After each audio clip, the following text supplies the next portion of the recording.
Welcome to part 16 of SSC PYQ series on algebra. आज का हमारा पहला सवाल पूछा गया था एसएससी सीजीएल टीयर 1 के अंदर। इसमें हमें दो इक्वेशंस दी हुई है और हमसे ए स्क्वायर माइनस बी स्क्वायर की वैल्यू पूछी जा रही है। जैसे ही मैंने इन दोनों इक्वेशंस के एलएचएस को देखा, लेफ्ट हैंड साइड को देखा, तो वहाँ लिखा हुआ है x cube plus 3/x 3x plus 1/x cube. इनको देखते ही मुझे लगा अगर इन दोनों एलएचएस को मैं ऐड कर दूँ तो मेरे पास बनेगा x प्लस 1/x का होल क्यूब, और अगर इन दोनों को मैं माइनस कर दूँ तो बनेगा x माइनस 1/x का होल क्यूब। अच्छा, ये फार्मूला अगर बन रहा है तो हो सकता है इन फार्मूले से मेरा ये क्वेश्चन सॉल्व हो जाए। तो अगर पहले मैं इन दोनों इक्वेशंस को ऐड करूँगा तो मेरा बनेगा x प्लस 1/x का होल क्यूब एलएचएस में, और आरएचएस में जब मैं दोनों के आरएचएस को ऐड करूँगा तो क्या बनेगा, इन दोनों का साइन अपोजिट है तो बी क्यूब वाली टर्म कट जाएगी और 4a क्यूब ऐड होके 8a क्यूब बन जाएगा। अब यहाँ क्यूब है दोनों में तो मैं क्यूब रूट ले सकता हूँ, दोनों साइड क्यूब रूट लूँगा तो ये तो क्या आ जाएगा x प्लस 1/x, और ये क्या आ जाएगा 8 का होता है 2 तो 2a आ जाएगा, a क्यूब का a। अब मुझे निकालना क्या है, मुझे निकालना है ए स्क्वायर माइनस बी स्क्वायर। तो मुझे ए और बी चाहिए, मुझे एक्स प्लस 1/x से मतलब नहीं है। तो मैंने ए निकाल लिया, वो आएगा 1/2 एक्स प्लस 1/x। अब इसी प्रकार जब मैं माइनस करूँगा इन दोनों इक्वेशंस को तो मेरे पास बी बी आ जाएगा। जब मैंने माइनस किया तो ये जो फॉर्मूला होता है वो x माइनस 1/x का होल क्यूब होता है, और इधर जो है पिछली बार बी क्यूब वाली टर्म कैंसिल हुई थी, अब इस बार ए क्यूब वाली टर्म कैंसिल हो जाएगी और 8b क्यूब आएगा।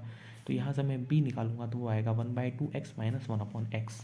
ठीक है, अब मुझे निकालना है ए स्क्वायर माइनस बी स्क्वायर। तो दो तरीके हैं, या तो मैं इन दोनों को स्क्वायर करके माइनस कर दूं या फिर फॉर्मूला लगाऊं ए प्लस बी ए माइनस बी। ए प्लस बी ए माइनस बी लगाना आसान है क्योंकि ये ऐसी टर्म्स हैं जो प्लस माइनस करने पे कट जाती हैं। तो ए स्क्वायर माइनस बी स्क्वायर मैं इस फॉर्मूले से निकालूंगा ए प्लस बी ए माइनस बी से।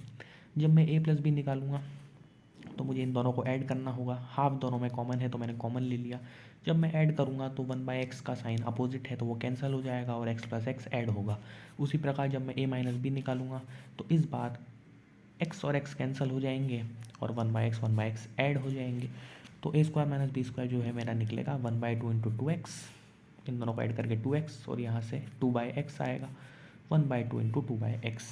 ठीक है, इसको सॉल्व करेंगे तो x आएगा, इसको करेंगे तो 1/x आएगा, और जो हमारा ए स्क्वायर माइनस बी स्क्वायर है उसकी वैल्यू 1 आ जाएगी। तो इस तरीके से इस क्वेश्चन को सॉल्व करेंगे और ऑप्शन थर्ड हमारा करेक्ट हो जाएगा। अगले सवाल की तरफ बढ़ते हैं।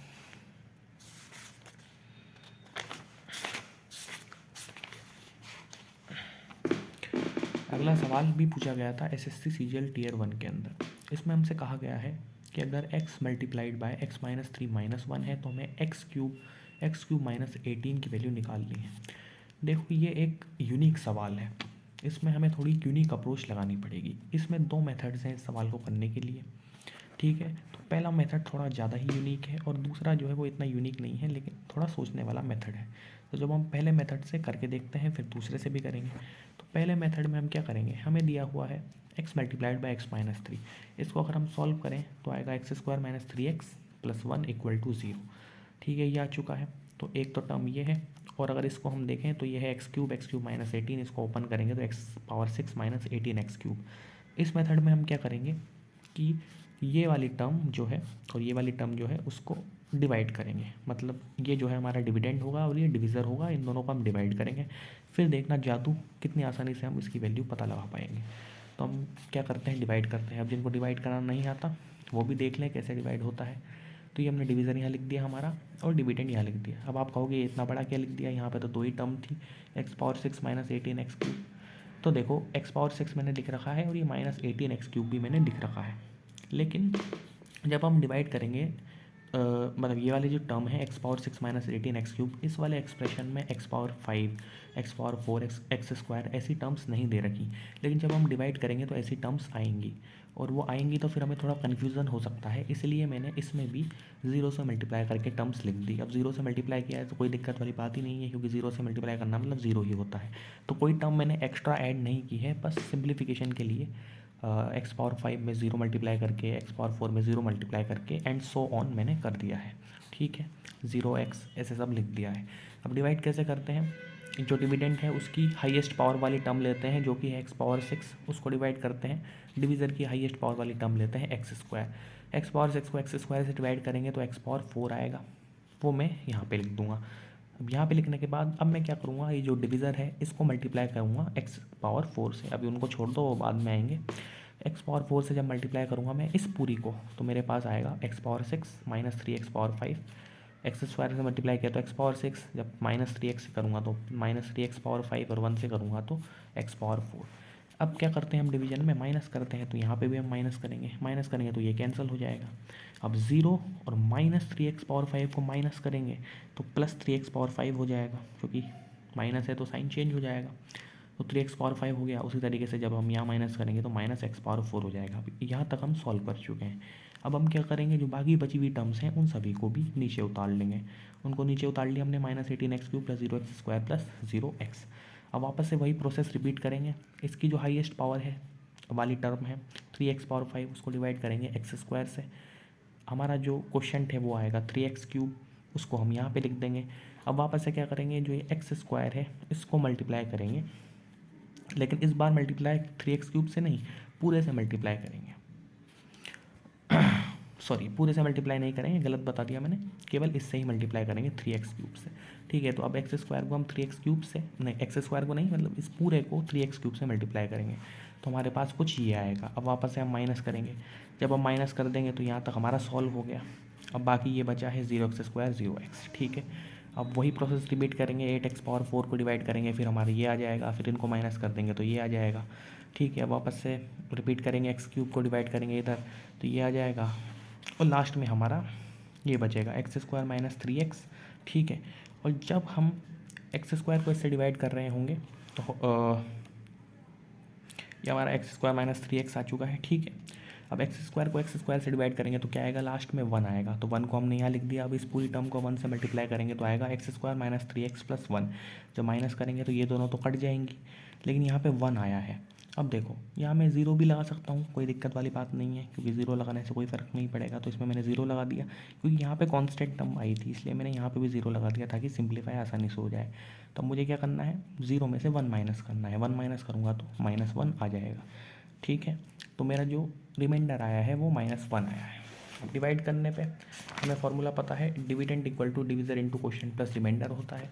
डिविडेंड मेरा ये था, डिविज़र मेरा ये था, क्वोशंट मैंने निकाला, ये जो ऊपर आया ये पूरा क्वोशंट है, ये भी मैंने लिख दिया, और रिमाइंडर मैंने लिख दिया जो कि -1 आया था। अब अगर आप ध्यान से देखो तो यहाँ पे लिखा हुआ है x² माइनस 3x प्लस 1, और पहले क्वेश्चन में हमने क्या निकाला था कि x² माइनस 3x प्लस 1 0 है, क्योंकि हमें बता रखा था x माइनस 3 जो है वो -1 था, इसको सॉल्व किया था तो ये 0 आया था। अब चूँकि ये 0 है तो इसमें मैं इसकी वैल्यू 0 पुट कर सकता हूँ। इसकी वैल्यू 0 रखूँगा तो यहाँ से लेके यहाँ तक की ये पूरी टर्म 0 हो जाएगी, और जो ये है जो कि हमें निकालना था रिक्वायर्ड एक्सप्रेशन, उसकी वैल्यू -1 आ जाएगी। तो इस तरीके से हमने इस क्वेश्चन को सॉल्व कर लिया। अगर आपको ये थोड़ा सा कॉम्प्लिकेटेड और ज़्यादा बड़ा लगता है तो हम दूसरे तरीके से भी कर सकते हैं, और वह दूसरा तरीका है, हमें दिया हुआ था ये x minus 3 -1, x² minus 3x जो है -1 आएगा। अब यहाँ से हमने x² निकाल लिया। अब ऐसा हमने क्यों किया है, हमें क्या निकालना है, हमें निकालना है ये x³ इंटू x³ माइनस 18। अगर इसको मैं पूरा सॉल्व करूँ तो निकालना है x पावर 6 माइनस 18x³, यानी कि मुझे बेसिकली x की पावर 6 निकालना है और x की पावर क्यूब निकालना है। तो पहले मैं छोटी पावर से स्टार्ट करता हूँ, x³ निकालना है। ठीक है, अब x³ क्या होता है, x³ होता है x इंटू x²। ऐसा मैंने क्यों लिखा, क्योंकि x² की वैल्यू मुझे पता है, यहाँ से 3x माइनस 1 है, तो मैं x³ को कैसे निकाल सकता हूँ, x इंटू x²। अब x² की वैल्यू ये है तो मैं यहाँ पे पुट करूँगा, तो x इंटू 3x माइनस 1 मैंने रख दिया। तो यानी कि x³ की जो मेरी वैल्यू है वो क्या आई है, 3x² माइनस x आई है। अब वापस से यहाँ x² आ चुका है, तो वापस से मैं x² की वैल्यू 3x माइनस 1 रख सकता हूँ। तो यहाँ पे मैं 3x माइनस 1 रखूँगा, और जब सॉल्व करूँगा तो x³ की मेरी वैल्यू आ जाएगी 8x माइनस 3। ठीक है, अब मुझे निकालना है, यहाँ पे दो टर्म थी x³ और x पावर 6 की, x पावर 6 निकालना है। तो x पावर 6 क्या होता है, x³ का स्क्वायर। ठीक है, x³ मैंने अभी निकाला है 8x माइनस 3, उसका स्क्वायर, तो 8x माइनस 3 का स्क्वायर। इसमें a माइनस बी का होल स्क्वायर का फॉर्मूला लगाऊंगा तो ये आएगा। ठीक है, अब वापस से यहाँ पे x² आ चुका है, तो x² की वैल्यू 3x माइनस 1 में रख सकता हूँ। वापस से 3x माइनस 1 रखूँगा और फिर पूरा सॉल्व करूँगा तो आएगा 144x माइनस 55, यानी कि ये जो है मेरी x पावर 6 की वैल्यू आ चुकी है, 144x माइनस 55। अब मुझे कुछ नहीं करना, बस मुझे ये x पावर 6 माइनस 18x³ लिखना है। तो x पावर 6 मैंने एज इट इज़ लिख दिया। ठीक है, और -18 और एक्स क्यूब की जो वैल्यू थी वो 8x-3 थी वो लिखी। अब इसको जब सॉल्व किया तो मेरा 144x से 144x कैंसिल हो गया और -55 + 54 -1 आया। तो यहाँ से भी हम क्वेश्चन सॉल्व कर सकते हैं। तो बेसिकली मैंने क्या किया, दो टर्म हमें निकालनी थी, एक्स क्यूब और x⁻6। तो मैंने क्या किया, एक्स क्यूब को एक्स की टर्म्स में निकाल लिया और x⁻6 को भी एक्स की टर्म्स में निकाल लिया। फिर जैसा दिया हुआ था वैसा किया तो मेरा आंसर आ गया। तो ये थोड़ा सा यूनिक सवाल था जो कि हमने सॉल्व कर लिया। बढ़ते हैं अगले सवाल की तरफ। ये सवाल पूछा गया था एसएससी सीजीएल टीयर 2 के अंदर। इसमें हमसे कहा गया है कि इसके हमें फैक्टर्स बताने हैं। ठीक है, अब ये सवाल हम कैसे करें। एक तरीका है कि सभी ऑप्शंस को हम ओपन कर लें। जैसे फॉर एग्जांपल ये है, यहाँ पे अगर इसको हम x मान लें, इसको हम x मान लें, तो हम x+a x+b वाला फॉर्मूला लगा के ओपन करके फिर देख सकते हैं कि ओपन करने के बाद यही आ रहा है या नहीं। और इसका फर्स्ट आंसर करेक्ट है। ठीक है, तो एक तो हम इस तरीके से कर सकते हैं, लेकिन हो सकता है आंसर अगर 4th नंबर पे दिया होता तो फिर हमें सबको चेक करना पड़ता। तो हम जनरल मेथड से करते हैं, वो भी ज़्यादा मुश्किल नहीं है। देखो यहाँ क्या क्या लिखा हुआ है, a² 4b² 4b 4ab। अच्छा, ab भी है, b² भी है, a² भी है। अच्छा, a² b² ab ऐसा किस में आता है, ऐसा तो a-b के होल स्क्वायर मतलब इस वाले फॉर्मूले में आता है। तो हो सकता है मैं इन तीनों टर्म से कुछ बना पाऊंगा। तो इन तीनों टर्म्स को, a² को, 4b² को और 4ab को, -4ab को मैंने एक साथ लिख लिया और बाकी जो ये वाली टर्म थी इनको एक साथ लिख लिया, 4b - 2a - 8। अब मैंने क्या किया, ये तो होता है a² प्लस 4b² को 2b का होल स्क्वायर होता है और a - 2 × a × 2b होता है। यानी कि ये जो टर्म थी इसको मैं ऐसे लिख सकता हूँ और ये जो है ये कुछ नहीं a - 2b का होल स्क्वायर ही लिखा हुआ है। बाकी ये जो था 4b - 2 है, इसमें अब मैं क्या करूँ, कुछ नहीं कर सकता, बस 2 कॉमन ले सकता हूँ। तो 2 मैंने कॉमन ले लिया और बना लिया 2b - 8। अब मैंने इधर की तरफ देखा तो यहाँ a - 2b था और यहाँ 2b - a था। अब लिखा तो सेम ही है, बस साइन अलग है। तो मैंने क्या किया, यहाँ से माइनस बाहर निकाल लिया तो -2 हो गया और अंदर a - 2b बन गया। अब मेरे ये दोनों एक जैसे बन चुके हैं। ठीक है, अगर आप ध्यान से देखोगे तो a - 2b का स्क्वायर, अच्छा यहाँ भी a - 2b है। अच्छा, ऐसा करते हैं, इसको a - 2b को x मान लेते हैं तो थोड़ा आसान हो जाएगा। x² -2x - 8 ये आ चुका है। अरे ये तो क्वाड्रेटिक है, इसके फैक्टर करने तो हमें बड़ी आसानी से आते हैं। इसके फैक्टर हम कैसे करते हैं, कोई ऐसे दो नंबर लो जिनका मल्टीप्लिकेशन क्या आना चाहिए, -8, इसका तो 1 ही है, जो कोफिशेंट है तो -8 आना चाहिए और उनका सम जो है -2 आना चाहिए। ऐसे दो नंबर कौन कौन से होते हैं, -4 और -2। तो इसको मैं लिख सकता हूँ कुछ इस प्रकार से, और इन दोनों में मैं x कॉमन लूँगा तो x - 4 आएगा, इसमें 2 कॉमन लूँगा तो x - 4 आएगा। तो मेरे जो फैक्टर्स हैं वो आएंगे x + 2 x - 4। x की वैल्यू a - 2 भी थी, वो मैंने रख दी। तो मेरे जो फैक्टर हैं वो ये आएंगे जो कि ऑप्शन फर्स्ट में दिए हुए थे, लेकिन ऑप्शन फर्स्ट में ये वाला आगे दिया हुआ था तो मैं इसको आगे लिख देता हूँ तो ऑप्शन फर्स्ट हमारा करेक्ट हो जाएगा। अगले सवाल की तरफ बढ़ते हैं। अगला सवाल भी पूछा गया था एसएससी सीजीएल टीयर 2 के अंदर। देखो, हमें x की वैल्यू 1 हमें पुट करनी है इस बड़े से एक्सप्रेशन में। अगर हम पुट करने चले गए तो बहुत ही कॉम्प्लिकेटेड हो जाएगा, लेकिन ऐसे ये सवाल बहुत ही ज़्यादा मुश्किल हो जाएगा। लेकिन ध्यान से देखो, यहाँ पे 11 है, यहाँ 12 है, 12 है, 12 है, 12 है, यानी कि ये सवाल हमसे कुछ ना कुछ कहना चाह रहा है कि 12 को हम कुछ ना कुछ इस तरीके से लिखें कि ये सवाल आसान हो जाए। तो पहले तो ऐसा करते हैं, 11 हमें कहा है पुट करने के लिए, तो हमने 11 पुट कर दिया, सभी जगह 11 पुट कर दिया। ठीक है, यहाँ से यहाँ तक 11 पुट कर दिया। अब हम क्या करें, 12 को क्या लिख सकता हूँ मैं, 11 + 1 लिख सकता हूँ। सभी जगह जहाँ जहाँ 12 था वहाँ मैंने 11 + 1 लिख दिया। अब 11 + 1 लिखने का क्या फ़ायदा हुआ, 11 + 1 लिखने का फ़ायदा ये हुआ कि टर्म्स कैंसिल होना चालू हो जाएंगी। क्यों, क्योंकि यहाँ पे है 11 + 1 × 11⁴। जब मैं इस 11 को 11⁴ से मल्टीप्लाई करूँगा तो क्या आएगा, 11⁵। लेकिन माइनस भी लगा हुआ है तो क्या आएगा, -11⁵। यानी कि ये जो है 11 इससे कैंसिल हो जाएगी। ठीक है, तो हमारी 11⁵ कैंसिल हो चुकी है। सिमिलरली जब 1 को मल्टीप्लाई करूँगा 11⁴ से तो 11⁴ आएगा, लेकिन माइनस भी है तो क्या आएगा, -11⁴ आएगा। अब आगे जब मैं सॉल्व कर रहा हूँ तो यहाँ तक मैं अभी सॉल्व कर चुका हूँ। 11 को जब 11³ से मल्टीप्लाई करूँगा तो 11⁴ आएगा और इस बार साइन भी प्लस है तो -11⁴ यहाँ से आ गया और +11⁴ यहाँ से आ गया, तो ये भी कैंसिल हो जाएंगे। इसी तरीके से जब मैं आगे बढ़ता जाऊँगा तो मेरी सभी टर्म्स कैंसिल हो जाएंगी और बाद में केवल 2 ही टर्म बचेगी जो कि है 11 - 1। तो 11³ यहाँ से जब मैं सॉल्व करूँगा यहाँ से जब मैं सॉल्व करूँगा तो 1 इंटू 11 क्यूब आएगा। यहाँ से सॉल्व करूँगा तो -11 इंटू 11 स्क्वायर -11 क्यूब आएगा, तो ये भी कैंसिल हो जाएंगे।